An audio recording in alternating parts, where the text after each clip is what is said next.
अथ पञ्चमोऽध्यायः। नारद उवाच देवदेव नमस्तेऽस्तु भूतभावनपूर्वज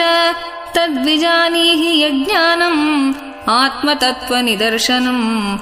यद्रूपम् यदधिष्ठानम्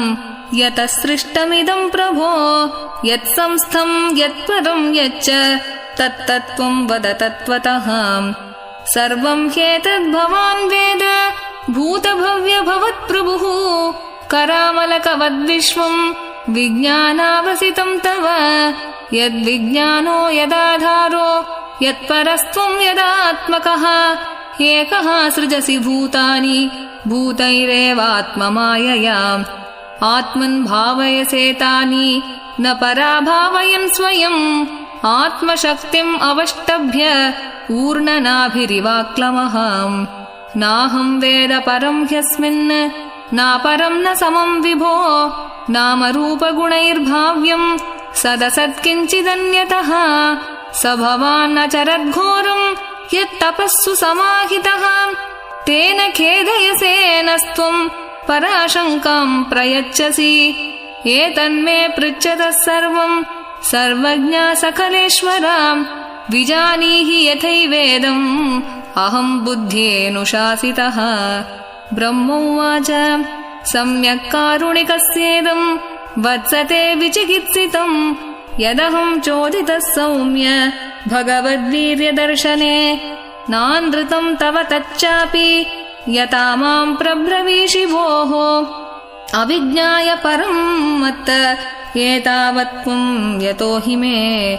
येन स्वरोचिषा विश्वम् रोचितम् रोचयाम्यहम् यथार्कोऽग्निः यथा सोमो यतर्क्षग्रहतारकाः तस्मै नमो भगवते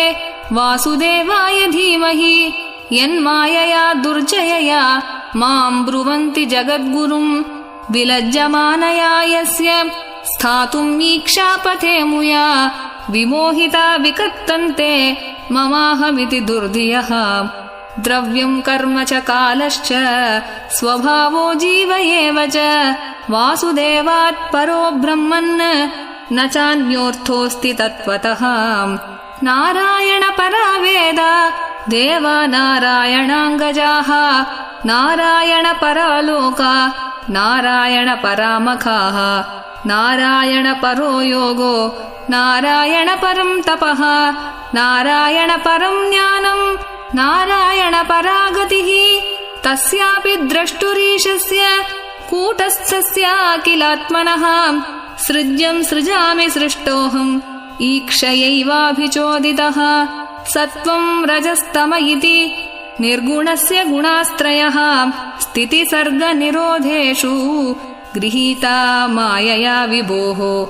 कार्यकारणकर्तृत्वे द्रव्यज्ञानक्रियाश्रयाः बध्नन्ति नित्यदा मुक्तम् मायिनम् पुरुषम् गुणाः स एष भगवान् लिङ्गैः त्रिभिरेभिरदोक्षजः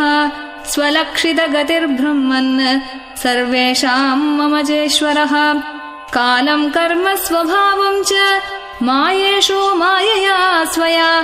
आत्मन् यदृच्छया प्राप्तम् विबुभूषुरुपाददे कालाद्गुणव्यतिकरः परिणामस्वभावतः कर्मणो जन्म महतः पुरुषाधिष्ठितादभूत् महतस्तु विकुर्वाणात् रजः सत्त्वोपबृंहितात् तमः प्रधानस्त्वभवत् द्रव्यज्ञानक्रियात्मकः सोऽहङ्कार इति प्रोक्तो विकुर्वन् समभूत्त्रिधा वैकारिकस्तैजसश्च तामसश्चेति यद्विधा द्रव्यशक्तिः क्रियाशक्तिः ज्ञानशक्तिरिति प्रभो तामसादपि भूतादेः विकुर्वाणादभून्नभः तस्य मात्रा गुणः शब्दो लिङ्गम् यद्द्रष्टृदृश्ययोः नभसोत विकुर्वाणाद् अभूत्स्पर्शगुणोऽनिलः परान्वयात् शब्दवांश्च प्राणवोजः सहोबलम् वायोरपि विकुर्वाणात् कालकर्म स्वभावतः उदपद्यत तेजो वै रूपवत् स्पर्शशब्दवत् तेजसस्तु विकुर्वाणात् आसीदम्भो रसात्मकम् रूपवत् स्पर्शवच्चाम्भो घोषवच्च परान्वयात् विशेषस्तु विकुर्वाणात् अम्भसो गन्धवानभूत् परान्वयात् रसस्पर्श शब्दरूपगुणान्वितः वैकारिकान्मनोजज्ञे देवा वैकारिकादश दिग्वातार्कप्रचेतोऽश्वीवन्नीन्द्रोपेन्द्रमित्रकाः तैजसात्तु विकुर्वाणात् इन्द्रियाणि दशाभवन् ज्ञानशक्तिः क्रियाशक्तिः बुद्धिः प्राणश्च तैजसौ श्रोत्रम् त्वग्घ्राणदृग्जिह्वा वाग्दोर्मेढ्राङ्घ्रिपायवः यदैते सङ्गता भावा भूतेन्द्रियमनोगुणाः यदायतननिर्माणे न शेकुर्ब्रह्मवित्तमम् तदा संहत्य चान्योन्यम् भगवच्छक्तिचोदिताः सदसत्त्वमुपादाय चोभयम् ससृजुर्ह्यदः वर्षपूगसहस्रान्ते तदण्डम् उदकेशयम् कालकर्मस्वभावस्तो जीवो जीवम् अजीवयत् स एव पुरुषस्तस्मात् अण्ढम् निर्भिद्य निर्गतः सहस्रोर्वङ्घ्रिभाः वक्षः सहस्राननशीर्षवान् यस्येहावयवैर्लोकान् कल्पयन्ति मनीषिणः कट्यादिविरधः सप्त सप्तोर्ध्वम् जगनादिभिः पुरुषस्य मुखम् ब्रह्म क्षत्रमेतस्य बाहवः ऊर्वोर्वैश्यो भगवतः पद्भ्याम् शूद्रोऽभ्यजायत भूर्लोकः कल्पितः पद्भ्याम् भुवर्लोकोऽस्य नाभितः हृदा स्वर्लोक उरसा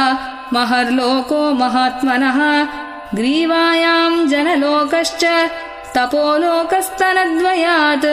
मूर्धभिः सत्यलोकस्तु ब्रह्मलोकः सनातनः तत्कट्याम् चातलम् क्लिप्तम् ऊरुभ्याम् वितलम् विभोः जानुभ्याम् सुतलम् शुद्धम् जङ्गाभ्याम् तु तलातलम् महातलम् तु गुल्पाभ्याम् प्रपदाभ्याम् रसातलम् पातालम् पादतलत इति लोकमयः पुमान् भूर्लोकः कल्पितः पद्भ्याम् भुवर्लोकोऽस्य नाभितः स्वर्लोकः कल्पितो मूर्ध्ना इति वा लोककल्पना इति श्रीमद्भागवते महापुराणे